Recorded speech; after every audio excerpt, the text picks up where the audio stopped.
This is A-Game. Fast acting, long lasting, with no side effects. Hey all my Crimsonites, and welcome to the Crimson Cure channel, where we embrace our femininity, increase our womanly values, and celebrate our brothers. So join me on our feminine journey to learn, heal, and grow.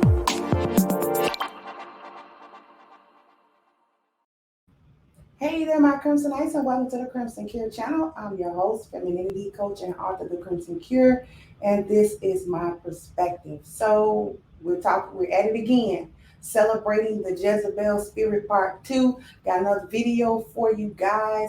This time it's the bridesmaids edition, and I know that you've seen this video floating around, but we're going to show it again. I'm not going to play the sound to it just because of the music, but I am going to share the screen, and then I'm going to be back with my perspective.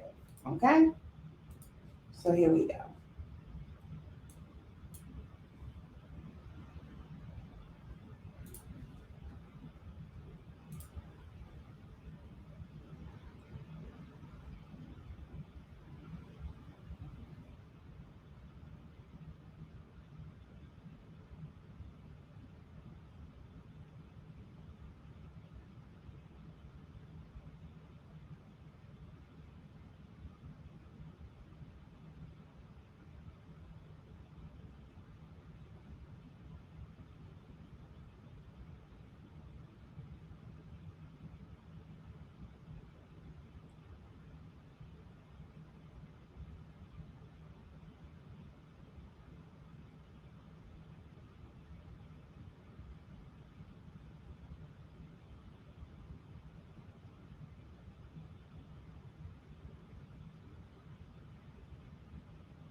Now, you all were able to see that disgusting display. Yet another one.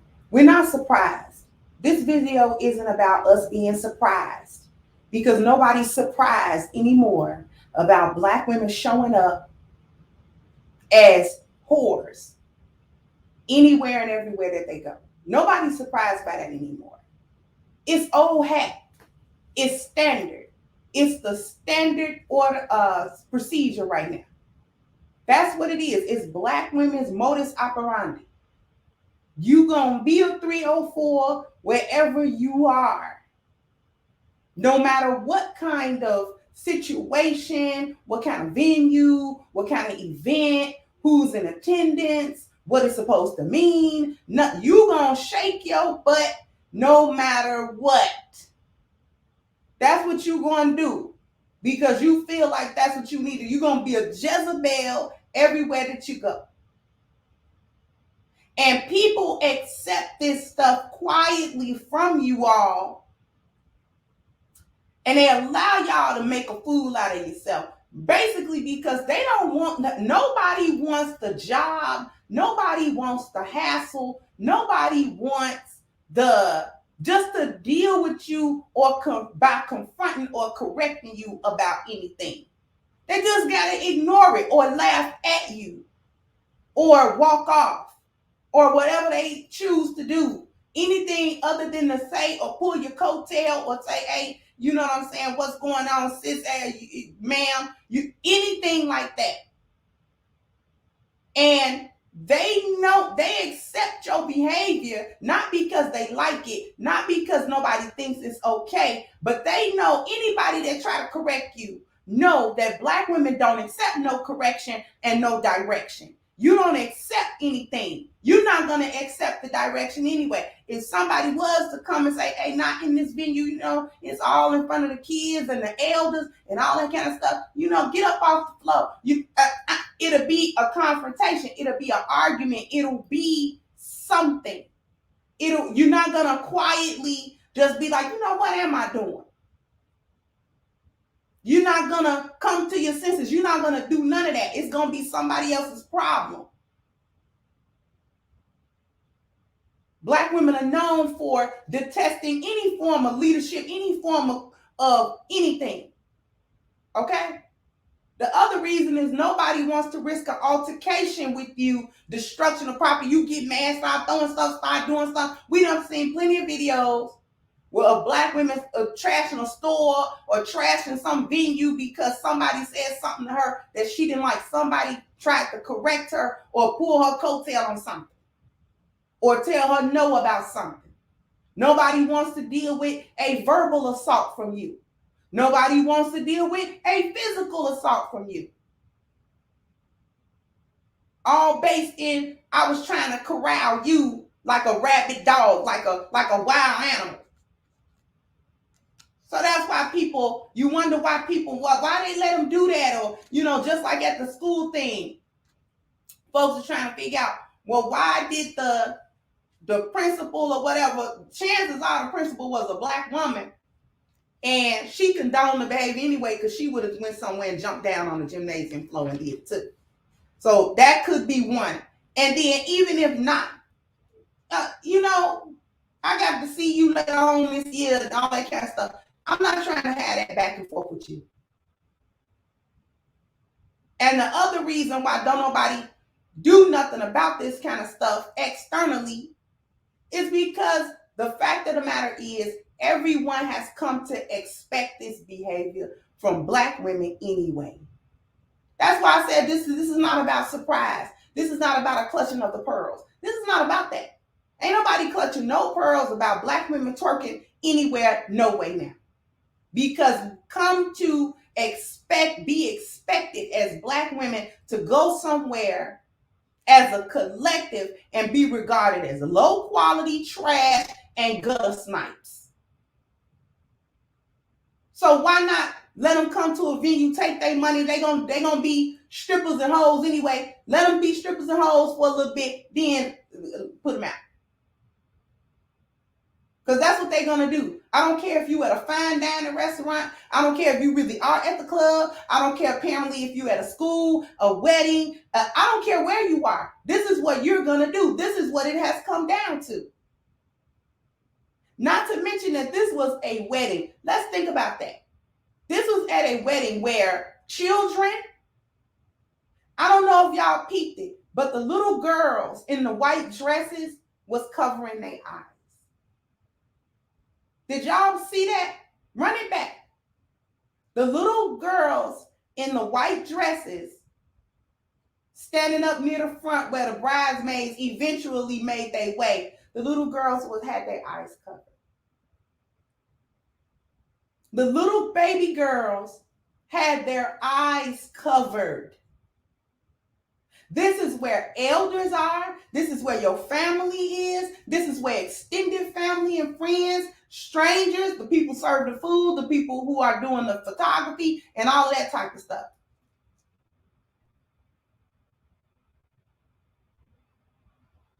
At some point, a wedding is at least somewhat of a religious or spiritual ceremony, and we certainly have traditionally attached some spiritual sanction to it. And so you walking in with your split high enough for us to see your panties,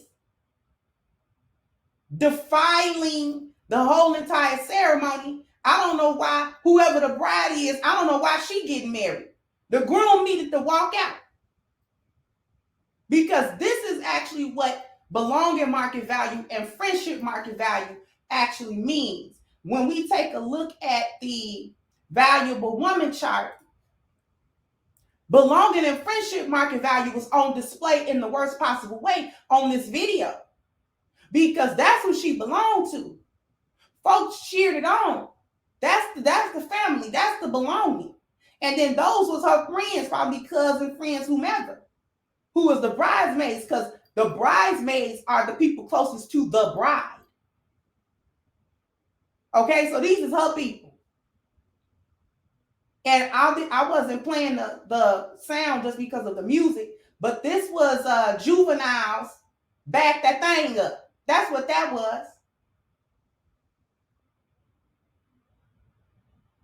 So the friendship market value and the belonging market value was on display. So what do that say about the bride?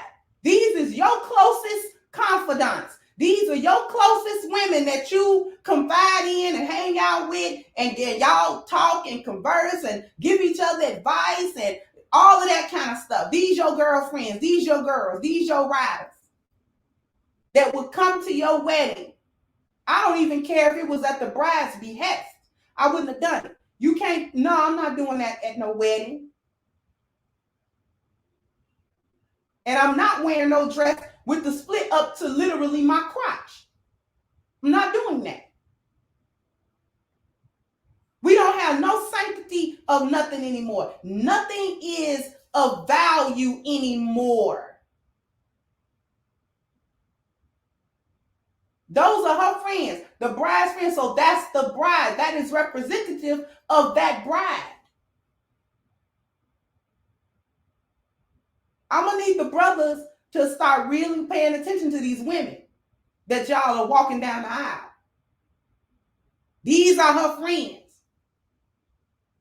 These are the people that she's going to take advice from over and above your leadership. These are the people that's going to be able to tell her not to listen to you. These are the people that's got her ear more than you got her ear. These are the people that it is important for her and to her to have their approval more than it's important to have your approval. And these are the same group of people that'll be in her ear, have her acting a fool with you, and eventually divorce you, or you have to leave her because of her behavior. Because you were unable to wrangle her away from that because she won't let you. And to these little 304s, this is the type of freedom that you want. This is what you want. This is why you don't want to be underneath no man. It ain't because black men doing something to you. You just want to have the freedom to be reckless and chaotic and disrespectful and trifling. You want the freedom to harm and manipulate others. You want the freedom to be shameless. You want the freedom to ruin the next generation of children at your whim. You want the freedom to not have to consider how your actions affect anybody else besides you. This is the type of freedom that you want. This is what you want to be free from. You want to be able to destroy yourself and others and take everybody with you. Take the whole community with you. Take the men with you. Take the children with you. Take the babies with you. Take the values with you. You want to be able to destroy you and everybody else, and nobody is supposed to say nothing. So if the community is burning down, you lit the match. And then you twerk to the sound of the flames crackling. That's what it was. If the community is burning down, you lit the match, and then you twerked to the sound of the flames crackling.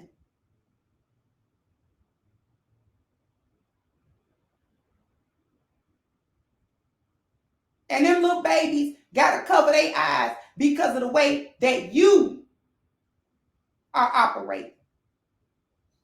And you don't care. There's no care. Don't care what the babies see. Don't care how the babies react.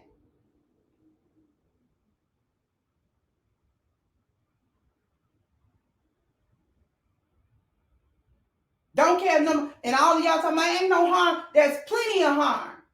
There's nothing but harm that comes from this type of behavior, the embodiment of the Jezebel spirit, and then pushing it out. Because you're not going to be able to say nothing to them little girls when they get old enough to pop and roll and twist and all that kind of stuff. You're not going to be able to tell them that's not what they're supposed to do. And I don't believe that you would anyway. You would cheer it on like you cheer anybody else on. Talking about she doing her and she living her best life and she being great. I'm going to let her be great. She ain't doing nothing. She just dancing. It's harmless. I don't know how long we going to live in that lie about how our actions don't have any consequences.